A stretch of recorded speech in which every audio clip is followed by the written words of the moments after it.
The test is in 4 sections. At the end of the test, you will be given 10 minutes to transfer your answers to an answer sheet. Now turn to Section 1.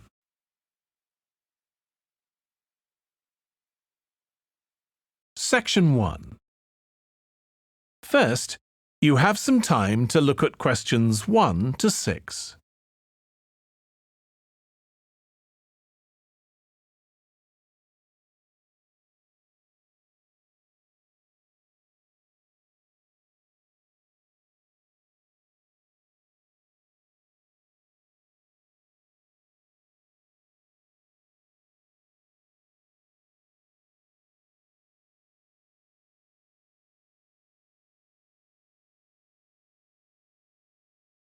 Listen carefully and answer questions 1 to 6. Welcome to Summerland. I'm your guide, Jackie, and I'm going to tell you a little bit about what we do and have here before I take you on a tour of the facilities. In our air-conditioned restaurant, we can cater for anyone from the individual diner to families and tour groups. We also do functions such as weddings, conferences, birthday parties, and so on. We have a delicious modern menu on offer in the restaurant, or perhaps you'd prefer to sit outside in the courtyard overlooking the lush tropical gardens. And for those booking a function, we devise an interesting set menu according to the type of celebration and the client's budget. If formal dining isn't what you're after, we operate a takeaway food bar, which has a range of light snacks and refreshments. Just the thing if you're supervising children in the playground. The playground and picnic area makes a great alternative to the beach. If you've remembered to bring your bathing suit and a towel, you can cool off in the water spray park. Parents can sit back, relax, and enjoy a coffee, while the kids have fun in our fully fenced, shady playground and picnic area. What a way to make the most of the warmth and sunshine we have here in abundance. The older children will love to visit the historic cottage with their parents. This was the original homestead on the property and is now preserved as a museum with an educational DVD and cinema room. You'll find the information centre here also, and you'll be able to pick up some glossy brochures to take home with you and show your friends. Don't worry, we have more than enough leaflets for you to take home. Visit the gift shop and you'll find an enormous variety of local products, fine foods and handicrafts on sale.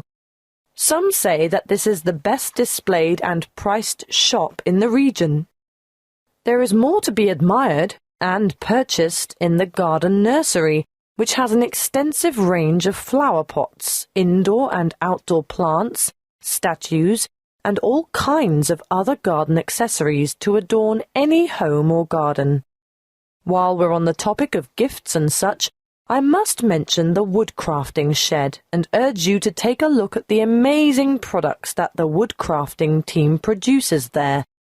You'll be able to watch them at work and buy anything they've made.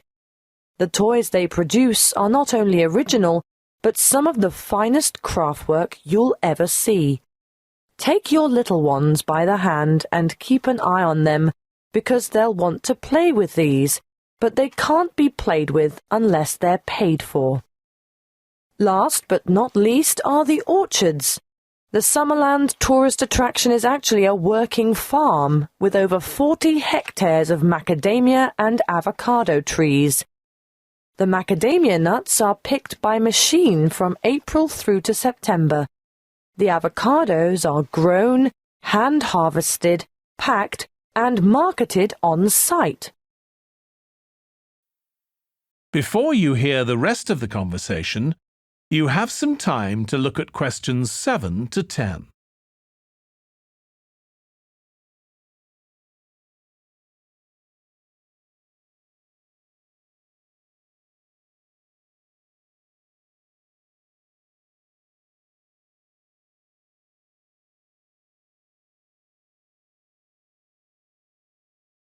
Now listen and answer questions 7 to 10.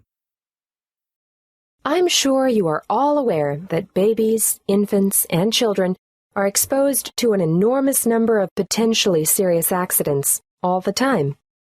Accidents where vehicles are involved are always awful, but particularly so when children are injured. Now, of course, most should never happen, but unfortunately, the casualty lists increase every year. It still surprises me that so many youngsters fall from shopping carts, for example. With small children, however, the highest proportion of accidents will occur inside the house or in the backyard. Many of the risks are obvious, but are often ill-considered, even in well-organized homes. Older children are exposed to a greater number, for they are also open to the hazards of the adult world. This should be kept well in mind by parents. Education is vital. There are some very good television shows which do the job quite well, but children should be educated from the moment they learn to crawl. And so I'd say the best teachers are parents, who can instill safety habits in the responsive minds of their children by constant repetition. In this way, they will gradually learn to avoid the danger zones. Of course, if they go to preschool, there'll be fewer hazards there, but I'm going to cover a few of the important household areas now. Firstly, kitchen hazards. The family kitchen is actually no place for a child, although children may spend a lot of time there with their mothers. All I can say is never leave saucepans on stoves with their handles jutting out. It's easy for little hands to seize hold of them, and adults can even catch themselves on them too. Scalding is a serious issue for grown-ups and children alike. If you are transporting dangerous items about the kitchen, always look to see where children are standing. Hot items are naturally high risk. Cooking with an infant at your feet can be very dangerous. Be careful with sharp and heavy objects as well. And not the least of dangers is treading on the child, or their hands or feet at any rate. Let's move on to poisoning now. An amazing number of household items are potentially lethal to babies but are often carelessly left around. Bleach, drain cleaner, and similar items should be kept out of reach of infants, who have no idea of their risks. And a word of warning here, never reuse juice bottles as containers for lethal fluids, and never leave these items within access of infants. Playground equipment deserves a mention too. That is the end of section 1. You now have half a minute to check your answers.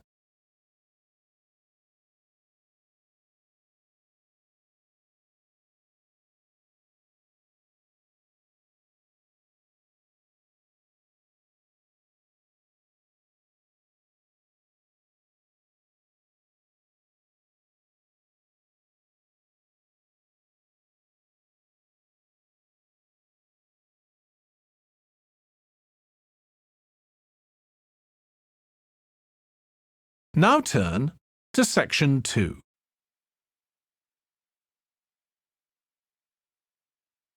Section 2.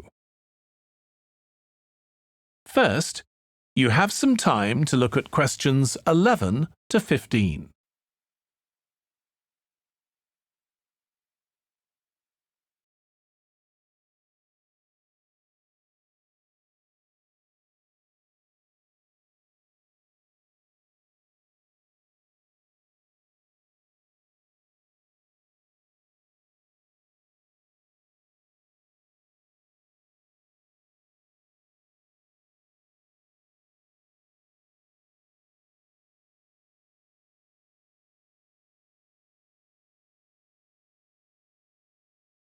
Now listen carefully and answer questions 11 to 15. Come in and sit down, Lester. Sharon, I can see you're keen to know more. To start with, I'd just like to say that we value volunteers highly and recognize their importance and assistance in the provision of quality education. Thank you. We're looking forward to helping out. But what exactly can we do? Volunteers can undertake a range of tasks. In general, they enrich the English language program and complement the contributions of salaried staff members. Yes, but what would we do specifically? Oh, a variety of tasks. For instance, you can tutor individual students in reading. I thought that might be the case. But you can also help students edit their written responses. Great. Is that also a one-on-one activity? Oh, yes, definitely. But volunteers are also called on to assist in designated classes.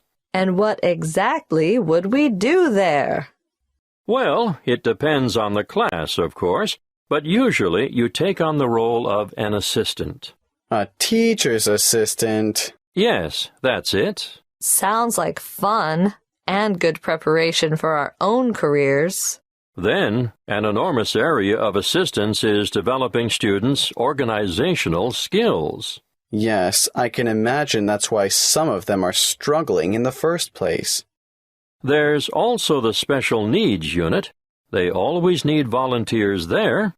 But we have no training in special needs. That's not necessary.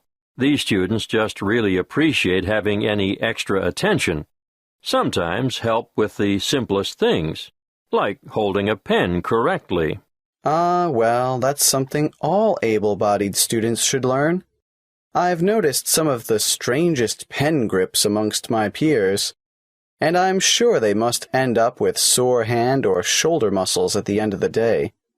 Yes, I'm sure you're right. The other task I'd like you two to help out with is encouraging and improving the students' work ethic. Oh, I can't imagine that'll be easy. No, but it is important, and I can give you some training in that field. That'll be good. I should also point out that you'll be working alongside quality teachers at times who are not only caring role models, but excellent motivators. Well, we should learn a lot from them. Yes, the teachers you'll be assigned to are innovative and very responsive to the different needs of individual students. If that's true, they must be adept at a variety of teaching styles. Quite right. You know, part of my mission is to forge close partnerships between experienced teachers and trainees like yourselves. As far as I can see, everyone has something to gain from the exchange of information and skills, not just the students you're helping. Before you hear the rest of the talk, you have some time to look at questions 16 to 20.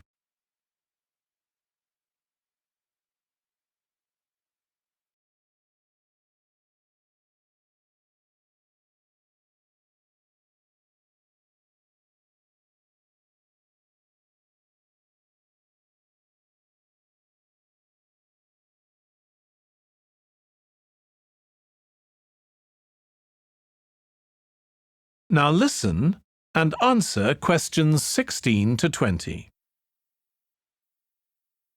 When I'm watching American legal programs on TV, I always hear people talking about the Constitution and how something is unconstitutional. What exactly is a constitution? It's a document outlining the basic laws or principles by which a country is governed. Do we have one? No. This would actually make a good topic for next semester's debate. There's quite a bit of controversy over that particular issue. New Zealand has no single written constitution or any form of law that is higher than the laws passed in Parliament. OK, I think I've got that. The rules about how our system of government works are all contained in the laws that have been passed by Parliament? Those laws are called Acts of Parliament. But there are also other documents issued under the authority of the Queen and some relevant UK Acts of Parliament. Really? But it's all written down, right? Not exactly. There are several unwritten constitutional conventions as well. I can see why this would make a good topic for debate. Altogether, though, our system is quite simple because our Parliament is unicameral. What does that mean? It means there is just one chamber, the House of Representatives, and there is no upper house. I see. By upper house you mean a second house, like a Senate? In the American model, yes, but the British have a House of Lords as their upper house, don't they? Yes, but the Lords don't have to be elected. But we have elections every 3 years to elect our people's representatives. Yes, and the electoral system is called proportional representation. A lot of democracies have quite different voting systems. Why is ours called MMP? That stands for Mixed Member Proportional Representation. So that's why each elector has 2 votes. Exactly. One for a local Member of Parliament for the particular electoral district you live in, and one for a preferred political party. So that's where the proportional part of it comes in. Political parties are represented in Parliament in proportion to the share of votes each party has won in the party vote in the general election. Any more questions? No, not at this stage. Thank you for your time today. OK. See you in class tomorrow. Bye. That is the end of section 2. You now have half a minute to check your answers.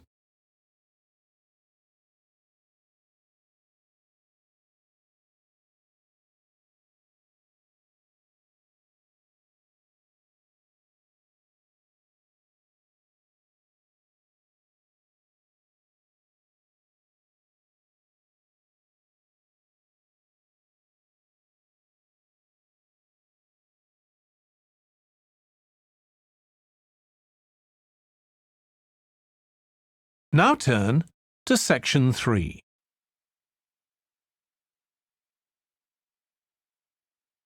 Section 3. First, you have some time to look at questions 21 to 25.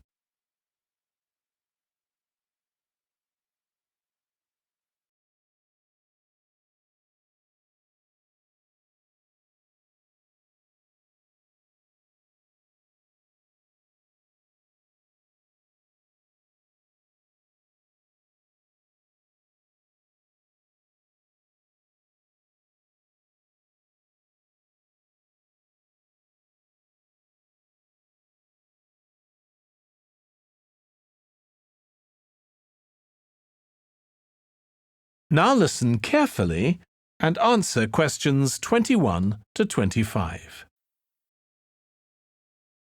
Hi, Anne. How's it going? I'm going mad. I haven't even started preparing my talk for tomorrow's political science class. Me neither. I've been so busy looking after my mum. She's still ill. Yeah. The doctor says I should get someone to do all her cooking and cleaning for another week or so. But we can't afford to employ someone to help her. The neighbours are all too busy. It's not that I'm too busy with my other classes. That's really tough. I've got no excuses for not being prepared. Too much time playing computer games.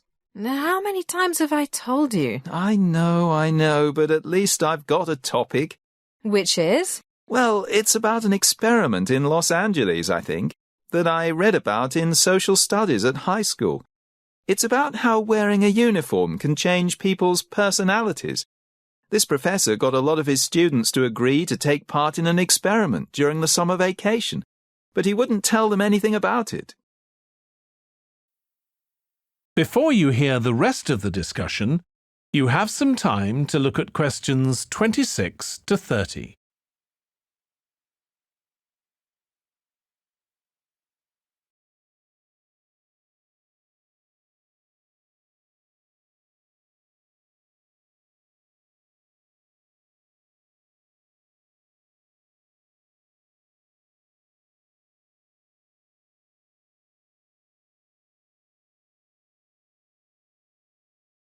Now listen and answer questions 26 to 30.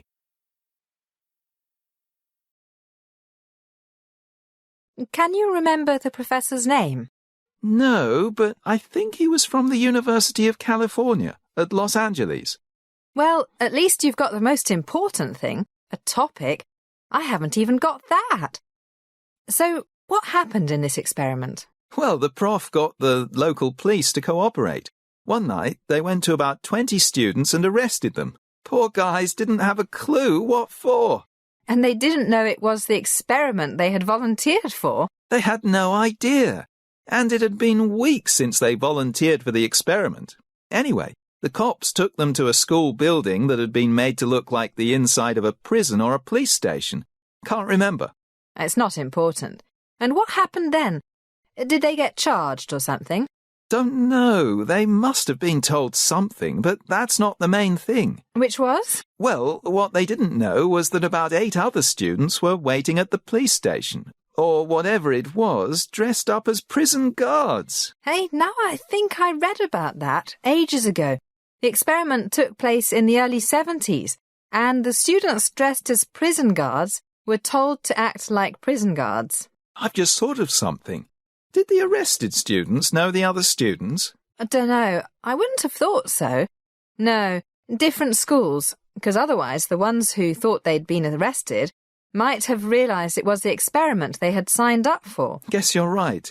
But then what happened? Remember? Yeah, the guards really got into it and started treating the other guys like they see on the movies, making them do press-ups, cutting their hair really short, not letting them sleep. A real power trip. The poor guys were terrified. Yeah. The experiment was supposed to last for a week, but things got out of control, remember? The guys who thought they were prisoners, not guards, started having nervous breakdowns. Hey, look at the time. I gotta go. At least you've got something to talk about. How role-playing can get real, especially when we put uniforms on. Yeah, and the students were normal, nice guys. Who didn't waste time with computer games. That is the end of section 3. You now have half a minute to check your answers.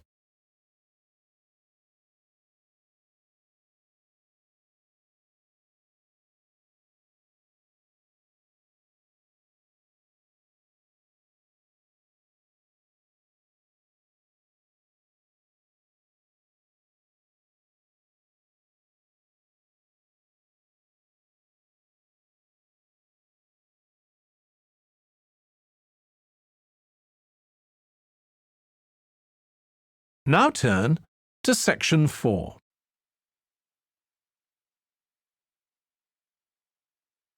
Section 4. First, you have some time to look at questions 31 to 40.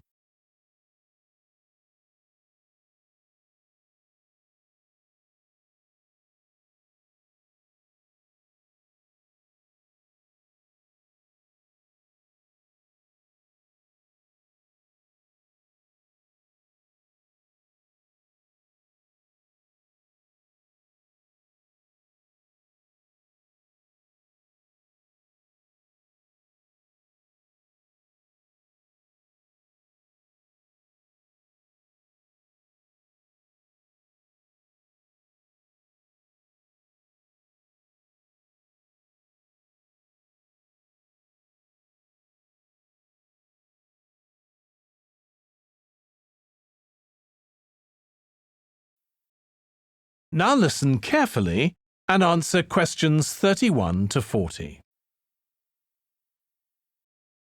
Good morning, everybody, and welcome to one of the Hong Kong's bank's lectures on money management. I'm John Rogers, and I'm the manager here. Money, they say, makes the world go round. Well, it is true that your world can come to a grinding halt if you have no money. I know you all agree, because that is why you have come here today. Okay, money. What do we want to do with it?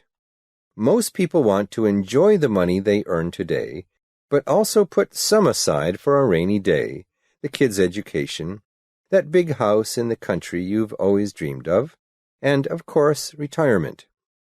In other words, they want to invest it. So let's talk for a little while on spending money wisely today, and then I'll talk about the various types of investment you can make. The first question is, how much of your income should you enjoy spending today, And how much should you save for the future? And the answer is different for different people. It depends on things like age, your health, how many children you have, etc. Well, my initial answer is, write out a budget for the necessities: food, rent, mortgage, and loan payments, clothing, health insurance, things like that. When most people do this, they say to themselves, "My goodness, I really only need to spend £1,500 a month. So how come I always spend nearly £2,500? My mother used to tell me, look after the pennies and the pounds will look after themselves." What to do? Discipline.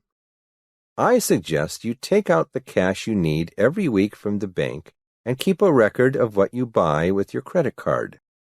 And you must strictly limit what you spend every month to, for example, your budget for essentials, plus an amount, say 10%, for a bit of entertainment if you want, and the unexpected, like house repairs, that birthday present you forgot about, things like that.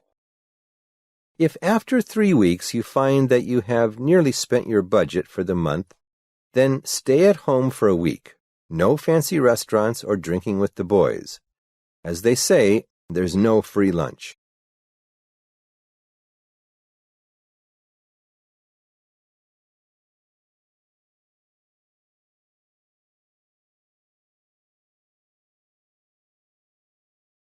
Okay, so what do you do with the money you don't spend?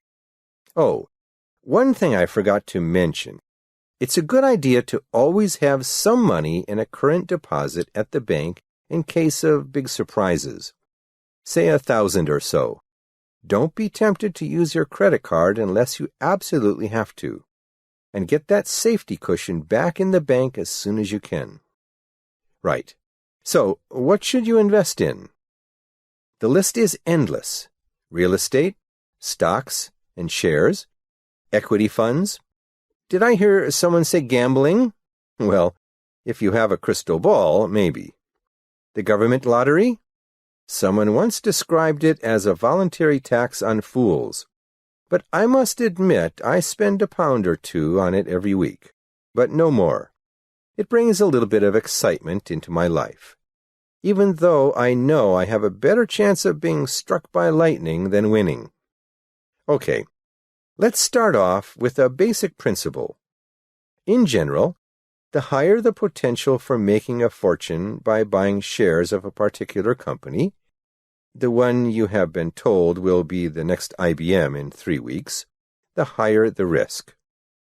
We've all heard about the dot-com bubble of several years ago. Some people made a fortune, but they got out before the market crashed. The majority of investors lost their shirts.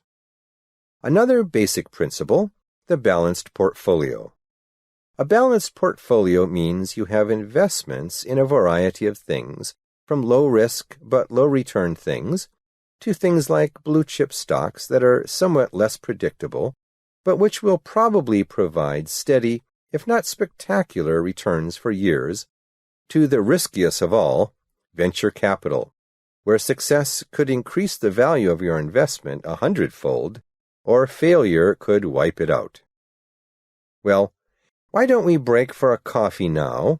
Then I will talk about the most common form of share ownership, common stock, which makes you become a part owner of the company itself, with voting rights and entitlement to dividend distribution if there is one. That is the end of section 4. You now have half a minute to check your answers.